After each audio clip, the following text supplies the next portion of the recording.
ጤና ይስጥልኝ አድማጭ ተመልካቾቻችን፣ የአልማዝ ፍሬ ተስፋዬ ነኝ ከአንቂ ሚዲያ። ዛሬ እንግዲህ ተጋባዥ እንግዳችንን ዳንኤል ይልማን ይዘነው መጥተናል። እንግዲህ ከአንቂ ሚዲያ ጋር ቆይታ ያደርጋል። እናንተም አብራችሁን ቆዩ ያልክ የጋበዝኳችሁ ወደ ዳንኤል ይልማ መለሳችኋለሁ። ጤና ይስጥልኝ። ጤና ይስጥልኝ።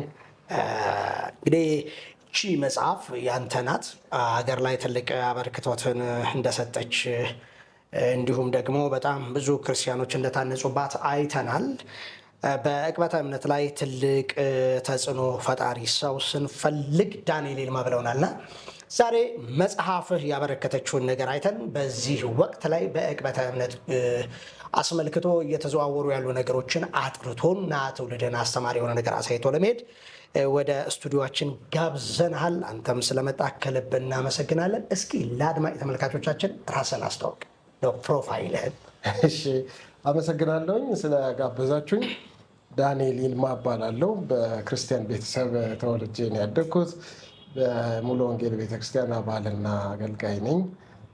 የመጽሐፍ ቅዱስ አስተማሪ ነኝ። በኢትዮጵያ ግራጁዌት ስኩል ኦፍ ቴዎሎጂ እዛ እሰራለሁኝ። የስነ መለኮት እና የዕቅበተ እምነት አስተማሪ ነው። እንግዲህ ዳንኤል በእርግጥም በኢትዮጵያ ወንጌላውያን አብያተ ክርስቲያናት ውስጥ ትልቅ አስተዋጽኦ እንዳደረግ ሰምቻለሁ። እኔም መጽሐፎችህን ለማየት ሞክሬያለሁ። በይበልጥ ዕቅበተ እምነት በኢትዮጵያ አውድ የሚለው እንግዲህ እንደዚህ አይነት መጽሐፍን ለወንጌላውያን አብያተ ክርስቲያናት አበርክቶት እንዳደረግክኝ አይቻለሁም። ከዚህ አንጻር እንግዲህ በዚህ ወቅት ላይ እየተዘዋወረ ያለው ማን ያቅም ዕቅበተ እምነትስ ምንድን ነው የሚለው አጠያቂ ጉዳይ ሆነ በማህበራዊ ሚዲያ ሲዘዋወር አይተናል። እንግዲህ እንደ ሀገራችን ዕቅበተ እምነትን በጉልህ እየሰራ ያለው እንደ ዶክተር ተስፋዬ ሮበሌ ብሎም ደግሞ አንተ ነህ የሚል ነገር ሰምቻለሁ። በዕቅበተ እምነት ዙሪያ ላይ እንግዲህ ምን ያክል ጊዜ ሰርተሃል? መጽሐፍህንም ትንሽ እንደው ነካ ብታደርግልን እና ብታሳየን ወደ ጉዳያችን ብንገባ። እሺ፣ አመሰግናለሁ። የዕቅበተ እምነት አገልግሎት ከጀመርኩ በ20 ዓመት እንደዚህ ይሆነኛል። በነገራችን ላይ በተለይ በሚዲያ ላይ በመጽሐፍ በማስተማር እንደ ሌሎቹ ሁሉም የዕቅበተ እምነት አገልጋዮች ከተለያዩ የእምነት ክፍሎች ጋር በክርስትና ወይ በእድሜም ወጣት በነበርኩበት በመከራከር በመሟገት በመንገድ ላይ ካሉ የጆቫ ዊትነስ ኦንሊ ጂሰስ ሌሎችም ሃይማኖት ተከታዮች ጋር ጥያቄ መልስ ውስጥ በመግባት ሰጥ አገባ ውስጥ በዛ አይነት ሁኔታም የተጀመረ ነው። ከዛ ውስጥ ላይም ደግሞ ሰዎች መጽሐፍ ቅዱሳዊ ያልሆነ ትምህርት በሚያስተምሩበት ጊዜ በተለይ በጣም በይፋ አንድ ወቅት ላይ ብዙ ቤተክርስቲያኖችን ሰዎችን ያሸበረ የጠፈሯ ንግስት የጠረፏ ንግስት የሚል ስብከት ነበረ። ብዙ ሰዎች ስለተጨነቁ ወደ ሚዲያ የወጣሁበት ጊዜም የዛ ጊዜ ነበረ። ያንን ስብከትና ትምህርት ልክ አይደለም ብዬ በመቃወም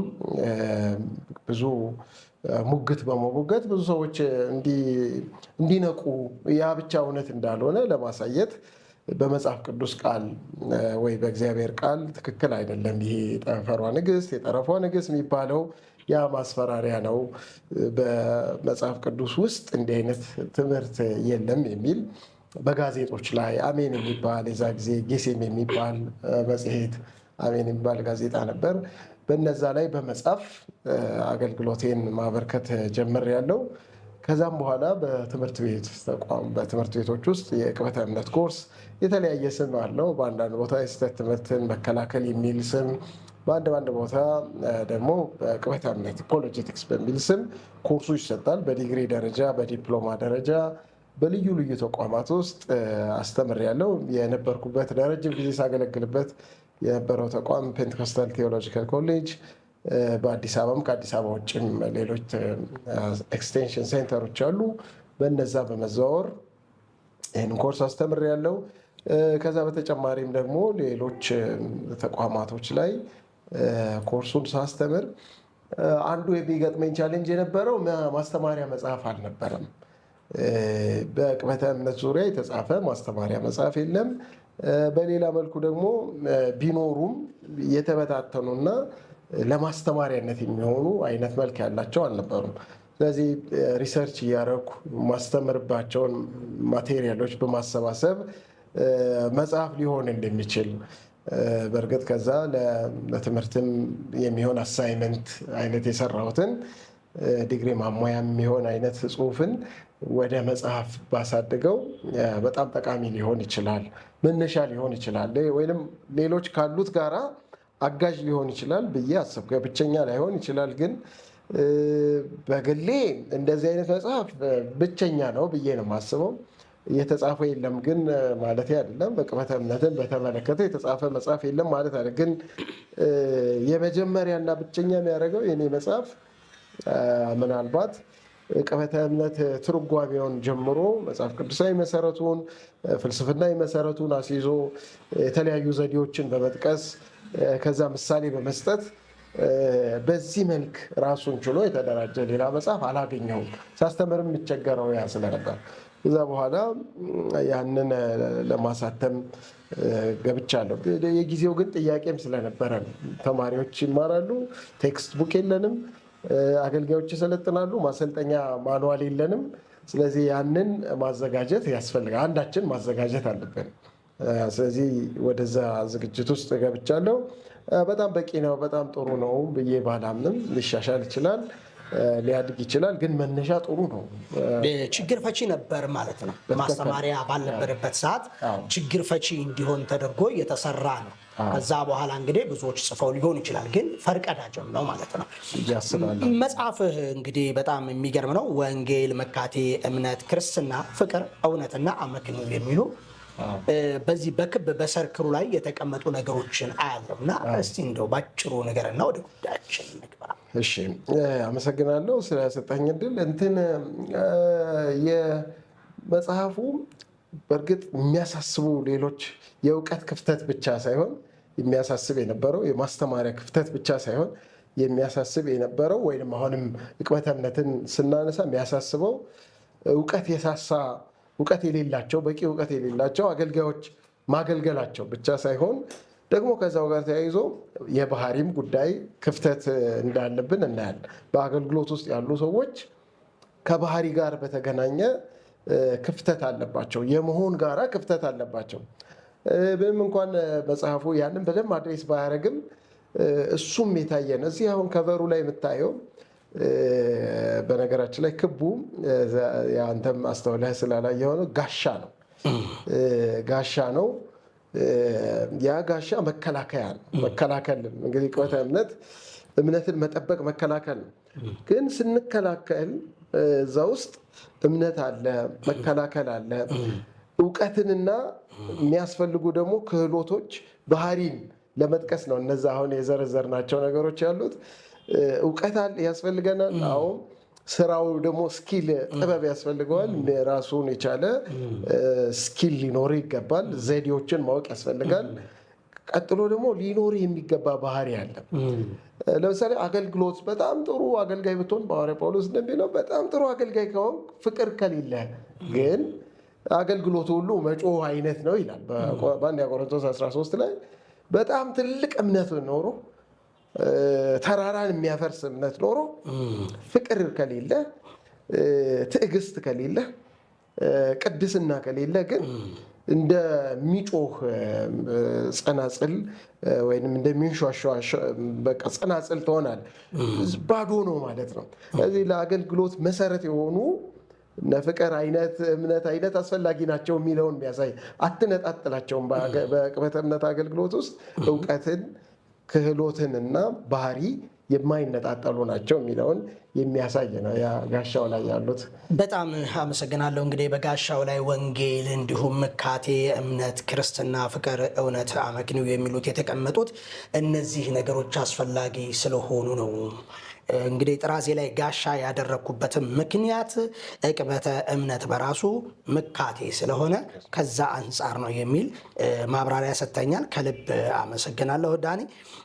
በነገራችን ላይ ሙሉ ወንጌል ቤተክርስቲያን ነኝ ብለሃል እና ሙሉ ወንጌል ቤተክርስቲያን ቅበተ እምነት መስራትህን ተቀብላለች፣ ደስተኛ ነች? ያ በጣም ጥሩ ጥያቄ ነው። እኔ ሙሉ ወንጌል ቤተክርስቲያን ነው ተወልጄ ያደግኩት።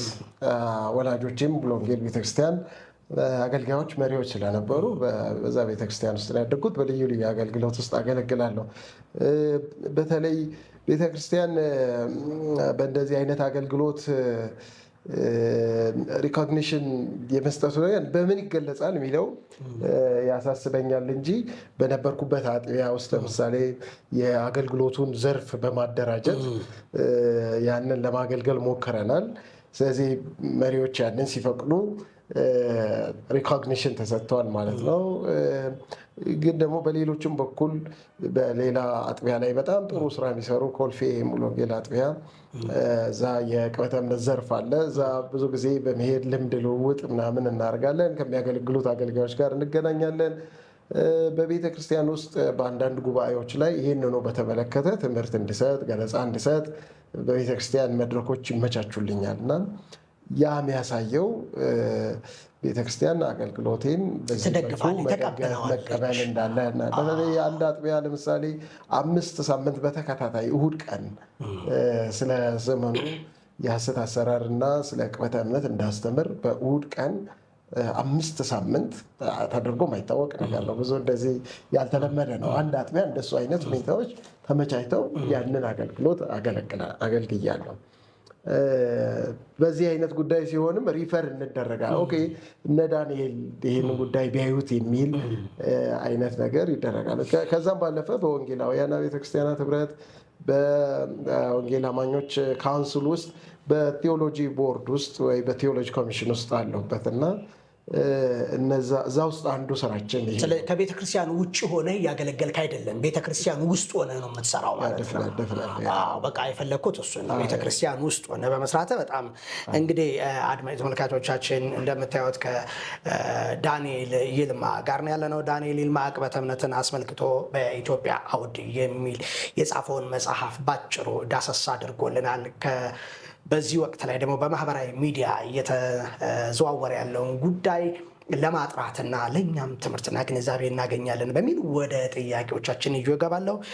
እንግዲህ ዳንኤል አንተ የቴዎሎጂ አስተማሪ እንደሆንክ እንግዲህ ነግረህናል። በቴዎሎጂ ትምህርት ቤት ለረጅም ዓመት አስተማሪ ነህ። እንዲሁም ደግሞ ቅበትን አስመልክቶ መጽሐፍ ጽፈሃልና እስቲ ለተመልካች አድማጮቻችን ቅበተ እምነት ማለት ምን ማለት ነው?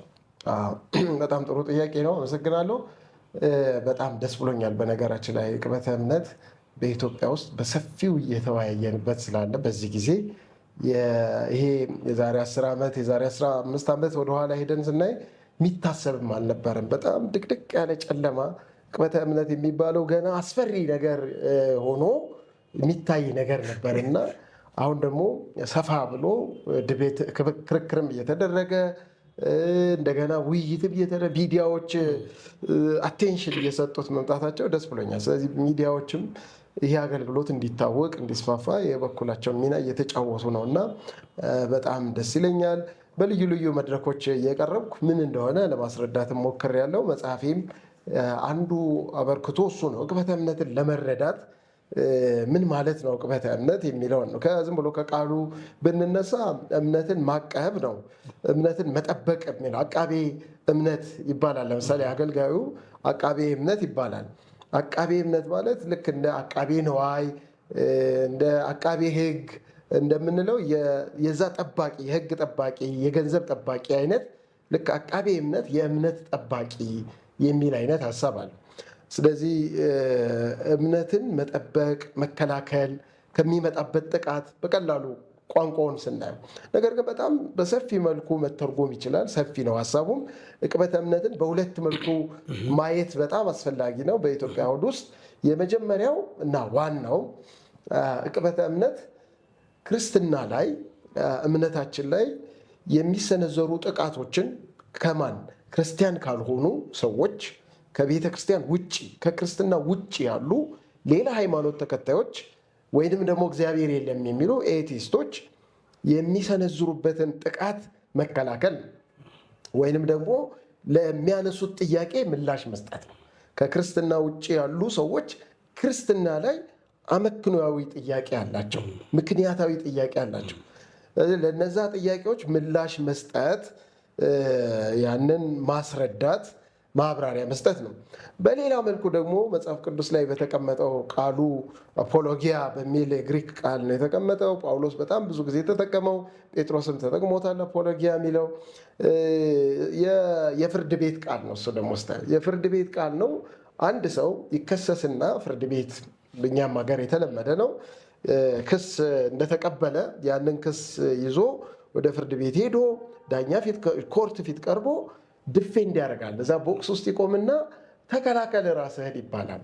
እድል ይሰጠዋል ማለት ነው። ይሄ ጥያቄ ይሄ ክስ ደርሶብሃል፣ እንደዚህ ተብልሃል፣ አሁን አንተ ምን ትላለህ? ስለዛ እድል ተሰጥቶ ተናገር የሚባል አይነት ነው። ስለዚህ ቃሉ ራሱ የመጣው የችሎት ቃል ነው። ቃሉ ራሱ ዕቅበተ እምነት የሚለው አፖሎጊያ፣ አፖሎጀቲክስ ዲፌንድ ማድረግ፣ አንድ ሰው የተከሰሰበትን ነገር የተጠየቀበትን ነገር ቆሞ ያስረዳል። አይ እኔ እንደዚህ አይነት አይደለሁም፣ እንደዚህ አላደረኩም፣ እንደዚህ ዘርቻለሁ፣ እንደዚህ ነኝ ብሎ ራሱን ይከላከላል። ስለዚህ የመጀመሪያው እንግዲህ ከቃሉም ስንነሳ የመከላከል ነገር አለ። በሌሎች ሃይማኖቶች በሌሎች ሃይማኖት ተከታይ ማለት ነው ወይንም ደግሞ እናስባለን እግዚአብሔር የለም ጥሩ እናውቃለን ፈላስፎች ነን የሚሉ ሰዎች ክርስትና ላይ የሚያደርሱትን ጥቃት ወይ የሚያነሱትን ጥያቄ ማብራሪያ መስጠት ነው ዕቅበተ እምነት። ይሄ እንግዲህ ሰፋ ባለመልኩ ስናየው ነው።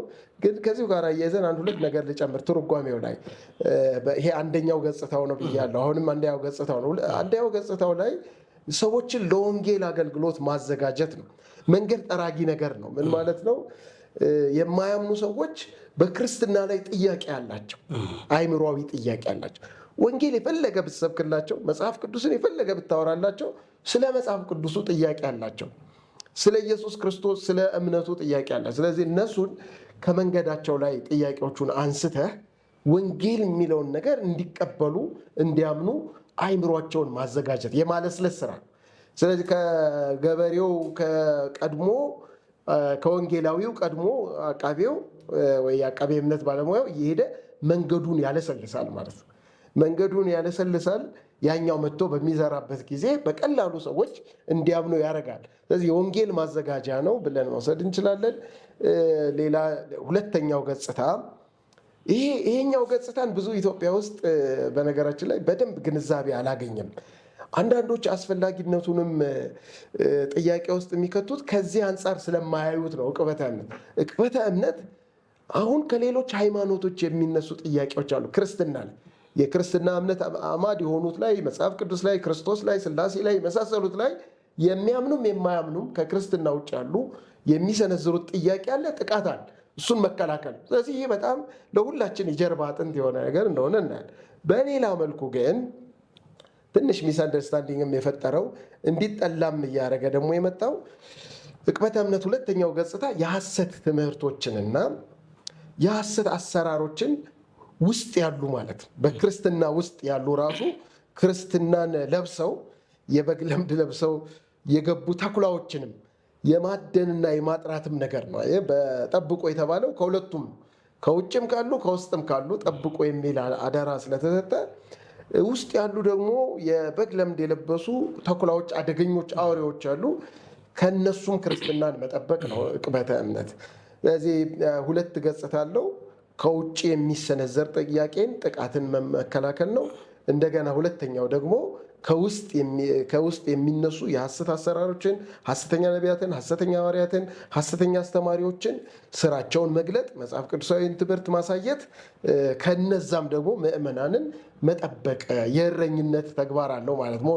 ያኛው የኢቫንጀሊዝም የወንጌል ስርጭት ጋር በጣም ከሚሽን ጋር ሲገናኝ፣ የውስጠኛው ደግሞ ደቀ መዝሙር ከማድረግ የእረኝነት አገልግሎት ጋር የእረኞች በዋናነት የቤተክርስቲያን መሪዎች ምዕመናንን ከሐሰት አስተማሪዎችና ከሐሰት ሰራተኞች የመጠበቅ ነገር፣ ቤተክርስቲያንን የማጥራት ነገር፣ የቤተክርስቲያን ዶክትሪን ኩልል ብሎ ንጹህ ሆኖ እንዲሄድ የማድረግ ነገር ነው።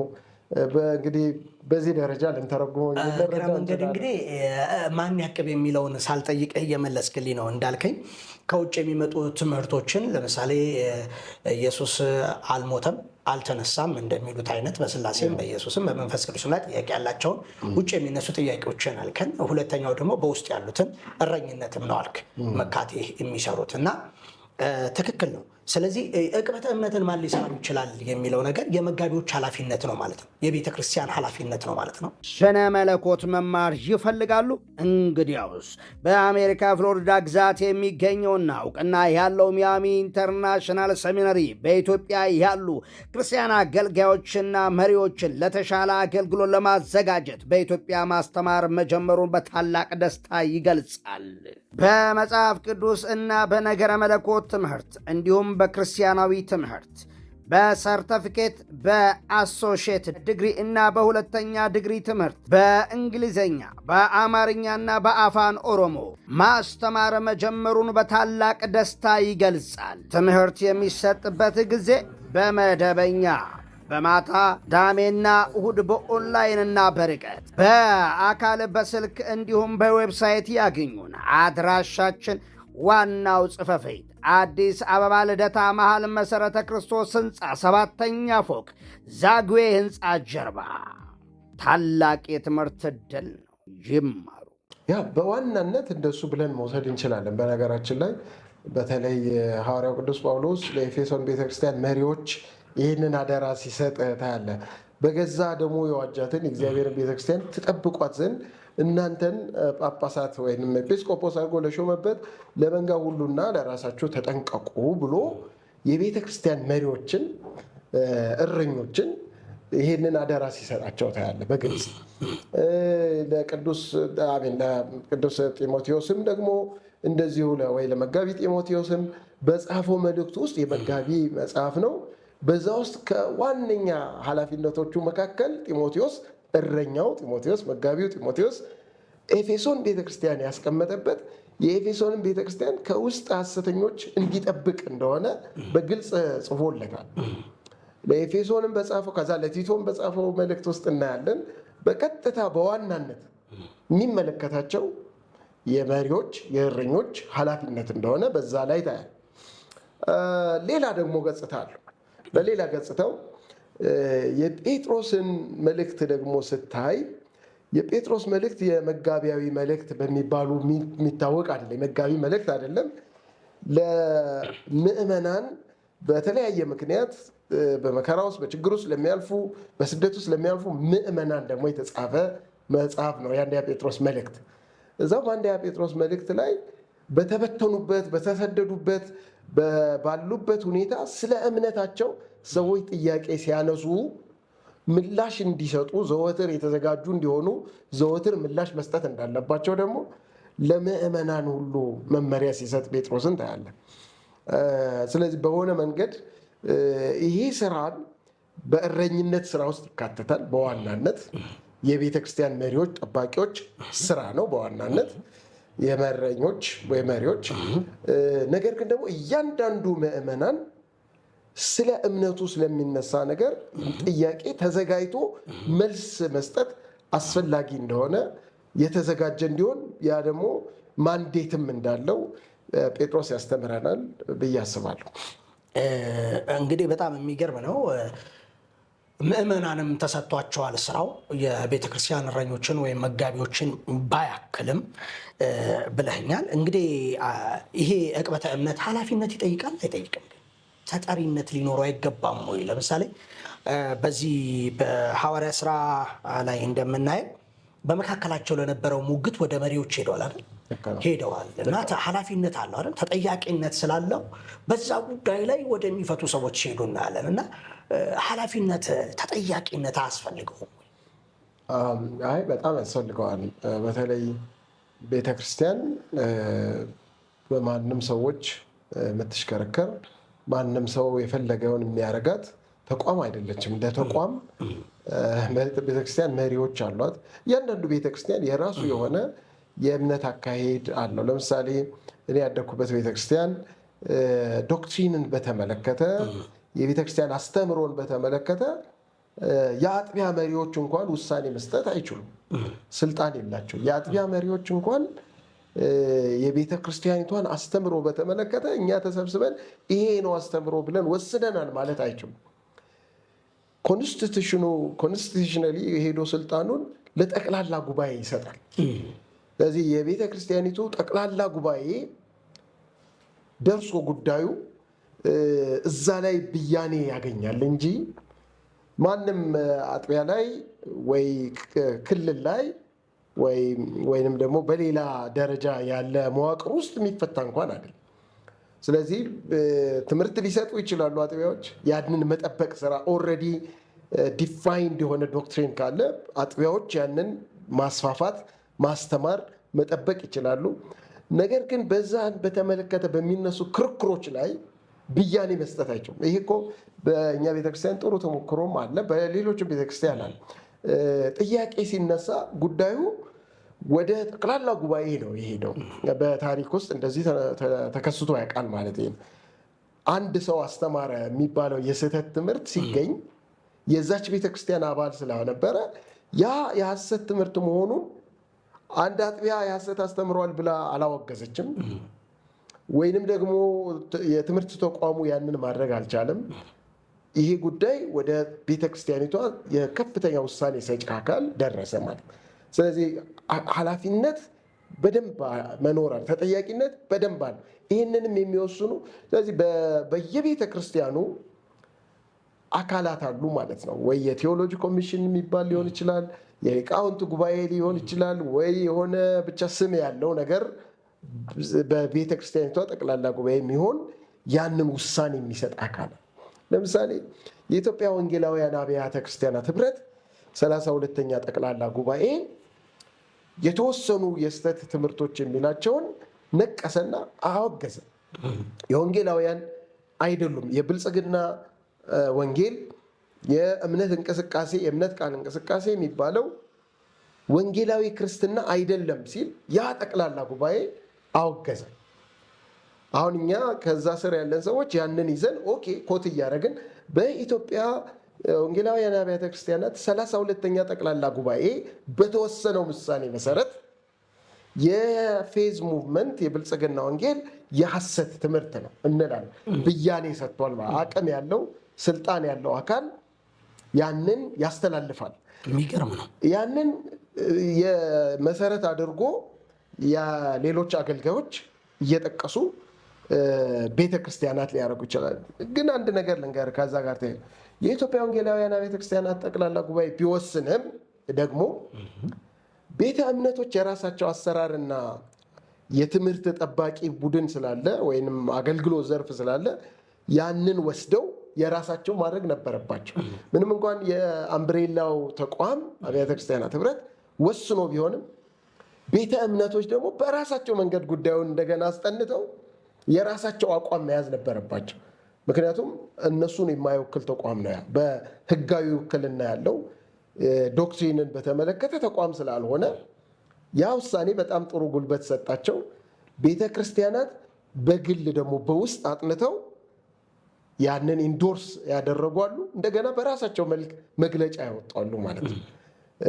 ቤተ እምነቶች የራሳቸው ኦቶኖሚ ያላቸው የራሳቸው አሰራር አላቸው። ግለሰቦች በዚህ ውስጥ ሚና ሊኖራቸው ይችላል እንጂ ግለሰቦች ብያኔ አስተላላፊና ግለሰቦች ያለምንም ኃላፊነትና ተጠያቂ እየተነሱ እገሌ ሐሰተኛ ነው እገሌ ሐሰተኛ ብለው ማውገዝ ላይችሉ ይችላሉ። ነገር ግን ለዚህ ውሳኔ ግብአት እንዲሆን ለመሪዎች ጥናት ያቀርባሉ። እኛ ለምሳሌ አንድ ቡሽሪ የሚባል ሰው ወደ ኢትዮጵያ መጣ። ቡሽሪ የሚባል ሰውን የሰራውን ስራ የፈጠረው ተጽዕኖ በጣም ስላሳሰበን የኢትዮጵያ ስነ መለኮት ተቋማት ማህበር የሚባል ነበረን፣ አሁንም አለን። አሶሲዬሽን የቴዎሎጂ ትምህርት ቤቶች አሶሲዬሽን ማለት ነው።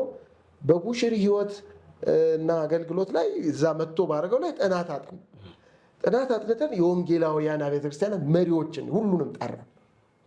ስለዚህ ግብአት ሰጠን ማለት ነው። ይሄ የኢትዮጵያ ስነ መለኮት ተቋማት ማህበር ጥሩ ግብአት ሰጣቸው ቡሽሪን ለማውገዝ። ከዛ ሁሉም በዛ ጊዜ በጣም ተሳስተናል፣ እንዴት እንደገባ አላወቅንም፣ ወደ ኢትዮጵያ ያስገባውን ሰው እንጠይቃለን፣ ከዚህ በኋላ ኢትዮጵያ ውስጥ መልሶ ገብቶ እንዳያገለግል እንጠብቃለን ብለው ውሳኔ ያስተላለፉ። በተመሳሳይ መልኩ ጆሹዋ የሚባል ቲቪ ጆሹዋ የሚባል ሰው ወደ ኢትዮጵያ ሊመጣ እየተዘጋጀ እንደሆነ ስንሰማ ኢትዮጵያ ስነ መለኮት ማህበር የተቋማት ማህበር እኔ ዛ ጸሐፊ ነበርኩ። አሁንም ተመሳሳይ ጥናት አደረግን። በቲቪ ጆሹዋና በሕይወቱ ላይ ዳሰሳ ሰራንና እኛ የውጤታችንን ለቤተ ክርስቲያን መሪዎች ነው ያቀረብን። የቤተ ክርስቲያን መሪዎች ግብአት ሰጠናቸው። ኦኬ፣ ስለዚህ አብያተ ክርስቲያናት ህብረት እሱን ያዘና እኔ እጄ የለበትም፣ በቃ ከዚህ በኋላ አላስመጣም፣ ቲቪ ጆሹዋ በእኔ ጋባዥነት አይመጣም ብሎ አቆመ፣ ዊዝድሮ አረገ። ስለዚህ ግለሰቦች፣ ሌሎች ቡድኖች ሚና አላቸው። ሚናቸው ግንዛቤ ይፈጥራሉ። የጥናት ለመሪዎች ጥናት፣ ለቤተ ክርስቲያን ጥናት ማቅረብ፣ ግንዛቤ መስጠት እንጂ ስድብ፣ ነቀፋው፣ ይሄ የምናየው አይነት ነገር መወርወር እና እኛ አውግዘናል ልክ አይደሉም ብሎ ራሳቸውን የመለኪያ አይነት መቁጠራቸው አግባብ አይደለም ማለት ነው። አንዳንዱ አካሄድ መታረም አለበት ብዬ አስባለሁ። አመሰግናለሁ። እንግዲህ እስቲ ይሄ የቅበተ እምነት እንዴት መሰራት አለበት ትላለህ? ስራውን የማጣት ይመስለኛል አሁን እየተበላሸ ያለው አካሄዱ።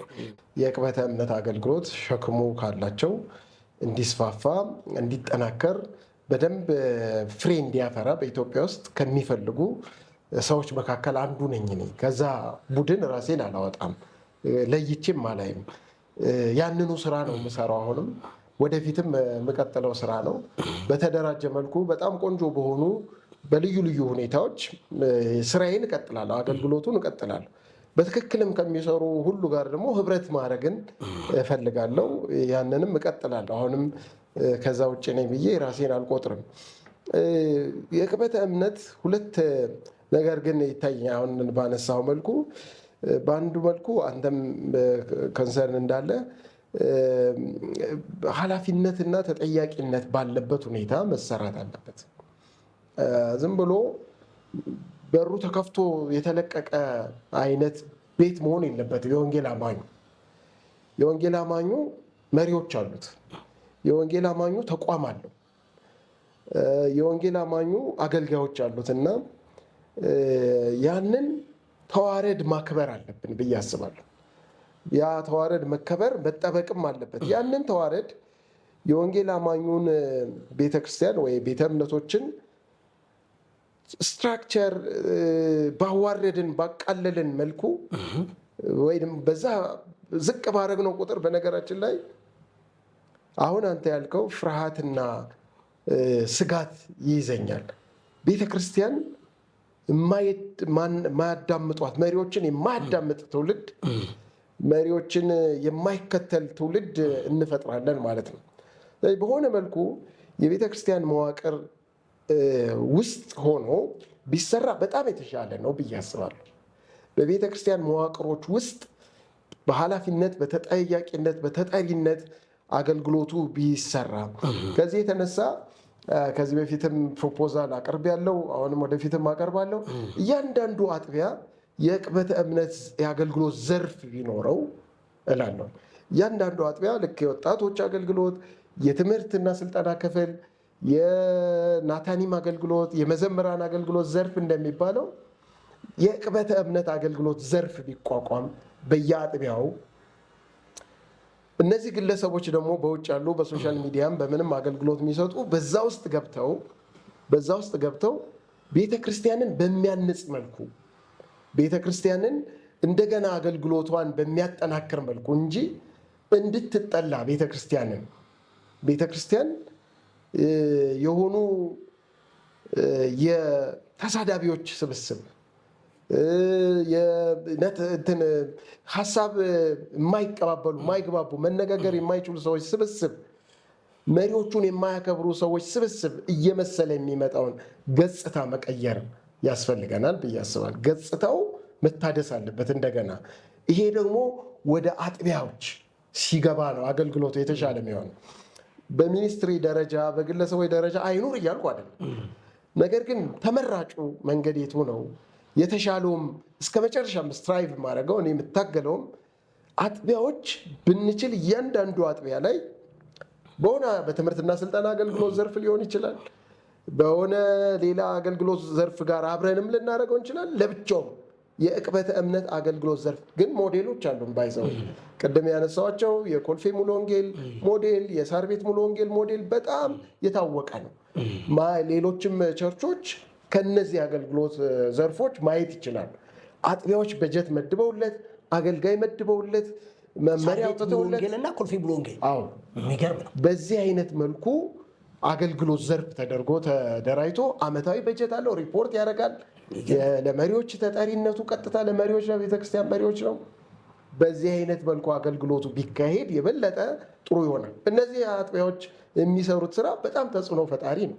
በኮልፌ ለምሳሌ አካባቢ ትልቅ ተጽዕኖ ፈጣሪ አገልግሎት ነው። በሁሉም አብያተ ክርስቲያናት የጋራ ድምፅ ሆኖ የሚሰራ ነው። በነገራችን ምንም እንኳን የኮልፌ ሙሉ ወንጌል ቢሆንም መካነ ኢየሱስ፣ ቃለ ሕይወት፣ ሌሎችም ኦን አድርገውት መግለጫዎች ሲያወጡ የጋራ ድምፅ ይሆናል፣ አብሮ ይሆናል። ስህተቶችን በማጋለጥ ደረጃ ሲሰሩ ነበር። አየህ፣ በማህበር በተቋም ደረጃ ይሆናል ማለት ነው እና ተቋማዊ ማድረግም ያስፈልገናል ብዬ አስባለሁ። የቤተክርስቲያን መሪዎች ለሚመለከታቸው አካላት ለዚህ አስተዋጽኦ ብናደርግ ወደዚህ የሚመጣበትን መንገድ ብናይ ጥሩ ነው ብዬ አስባለሁ። ነገር ግን ደግሞ ከዚህ ጎን ለጎን በቤተክርስቲያኑም ሆኖ ስነ ምግባር ደግሞ ያስፈልገዋል ብዬ አስባለሁ። የሚኒስትሪ ኤቲክስ አለ። የትኛውም አገልግሎት አሁን አንተ የሚዲያ ሰው ነኝ ስትል ሰምቻለሁ። ሚዲያ ኤቲክስ፣ የሚዲያ ኤቲክስ ይባላል። የሕክምና ሙያ ነው። የሕክምና ሙያ ኤቲክስ ይባላል። የህግ ምናምን ሙያ ውስጥ ስገባ የህግ ኤቲክስ አለው። ልክ እንደዚህ ሁሉ የአገልግሎት ኤቲክስ የሚባል አለ። በጣም አገልግሎት ላይ ስንመጣ ለምን ኤቲክስን ስነ ምግባር ወይ መመሪያ የሌለው እንደምናደርግ አላውቅም እንጂ አገልግሎት የሚጠይቀው ራሱ ልንላበሰው የሚገባ ስብዕናና ባህሪ አለን ብዬ አስባለሁ። እንዲያውም እኔ አገልግሎትን ዲፋይን ሳደርግ ያው አንተ መጋቢ ስለሆን አገልግሎት ከማድረግም የሚጀምር ነው ብዬ አላምንም። ከመሆን ነው የሚጀምረው። ደቀ መዝሙርና ክርስቲያን ከመሆን ይጀምራል። የክርስቶስን ባህሪ ከመላበስ ነው የሚጀምረው። ከዛ የሚተርፍ ነው መሆን ያለበት። አንተ ከሆንከው የሚተርፍ የተትረፈረፈው ነገር ሌሎችን ማጠጣት አለበት እንጂ ትወና አይደለም። አገልግሎት ትወና አይደለም። መድረክ ላይ ወጥተህ አክት የምታደርግበት አይደለም። መስለህ የምትጫወትበት አይደለም። ክርስቲያን መሆን አለብህ። የክርስቶስ ተከታይ መሆን አለብህ። አገልጋይ መሆን ሲምፕሉ እንትኑ አለ። የክርስትና መጀመሪያ ሀሁ ደቀ መዝሙር መሆን ነው። በዛ ውስጥ ራስን መካድ ነው። ገና ለገና እኔ እያልክ የራስህን ቆልለህ በትዕቢት ተነፍተህ አገልጋይ ነኝ ብትል በትዕቢት የተነፋ ለውድቀት የተዳረክ የሌላ መሳሪያ ነው የምትሆነው እንጂ የእግዚአብሔር ኢንስትሩመንት አትሆንም፣ መገልገያ መሳሪያ አትሆንም። እኔ የቅበተ እምነት አገልጋይም ሆነ ሌላም አገልጋይ ምመኘው ይሄ ምኞቴ የስነ ምግባር በተላበሰ ሁኔታ አገልግሎቱ መሰለህ። ለዚህ ነው ይመስለኛል ጴጥሮስ ጠቁም አድርጓል። መልስ ስጡ ምናምን ተዘጋጁ ካለ በኋላ ግን ይሄንን የምታደርጉት መልስ ስጡ ይላል። ለማንም ጥያቄ ለሚያነሱ በእናንተ ዘንድ ስላለ እምነት ተስፋ ምክንያት ለሚጠይቋቸው ሰዎች መልስ ለመስጠት ዘወትር የተዘጋጃችሁ ሁኑ ካለ በኋላ ይሄንን ግን የምታደርጉትን ብሎ መልሶ ፋውንዴሽኑን ባህሪ ነው የሚያነሳው። በትህትና ይሄንን ግን የምታደርጉት እነዚህ የመንፈስ ፍሬ የሚባሉት ነገሮች ታጅቦበት መሆን አለበት። እየተነታረከ እየተከራከረ እየተሳደበ የእግዚአብሔር አገልጋይ ያውም የቅበተ እምነት ሰዎችን ወደ ክርስቶስ ለማምጣት ከሲኦል ለመናጠቅ የሚያገለግል አገልጋይ ፍሬያማ ይሆን እንዳልከው አገልግሎቱ እንዲጠላ እንዳይወደድ ነው የሚያደርገው። በተቋም መደራጀት በጣም ጥሩ ነው ብዬ አስባለሁ። በተቋማት ውስጥ ሆነው በአጥቢያ ቤተክርስቲያን ብቻ አይደለም፣ በተቋማት ውስጥ ራሳቸውን እያደራጁ ተቋም እየመሰረቱ በግለሰብ ደረጃ ቢሆን ግን ተቋም መስርተው አካውንትብል የሆነ ተጠያቂነት ያለው ነገ እኔ ሳጠፋ ወዴት መሄድ እንደሚችሉ ማወቅ አለባቸው። ዳንኤል እንደዚህ ብሏል ብለው ዳንኤልን ወዴት ሄደው ነው የሚጠይቁት ሰዎች? እኔ እንደፈለኩ ብናገር ሰው አሁን እየሆነ ያለው ነገር እንደሱ እኮ ነው። የሚገስጸኝ እኮ የለም። ወደ ኋላ ቸርች ከሌለኝ ተቋም ከሌለኝ ለራሴን ሰሚት ካላረኩ ለሆነ ከቸርች በላይ ሆነዋል እኮ አንዳንድ ሰዎች አሁን ከአጥቢያ ቤተክርስቲያን መሪዎች ስልጣን በላይ ከቤተ እምነት መሪዎች ስልጣን በላይ ሆነው በቤተ እምነት መሪዎች የማይገሰጹ የማይጠየቁ እንዲያውም አንዳንዶች ከቤተ እምነት መሪዎች እና ከአጥቢያ መሪዎች እኩል ወይንም በላይ አድርገው ራሳቸውን እየቆጠሩ የተሻሉ አድርገው ራሳቸውን እየቆጠሩ የሚያዩም አሉ። በነገራችን ላይ በጣም የሚገርም ነገር እያሳየህን የመጣሁና በመገረም ነበር ማዳመጠ። ቤተክርስቲያን የሌላቸው በየአጥቢያው ይገባሉ እየተጣሉ ይወጣሉ፣ በየአጥቢያው ይገባሉ እየተጣሉ ይወጣሉ። ቤተክርስቲያን የሌላቸውም አሁን ቅበተ እምነት ላይ የሚሰሩ ሰዎች እምብዛም እንበል እነኚህ ጥርት ብለው ከአባቶች ጋር ከቤተክርስቲያን ጋር የሚሰሩትን ሳንነካ እና አብዛኛውን የሚላተሙ የባህሪ ችግር ያለባቸው ናቸው።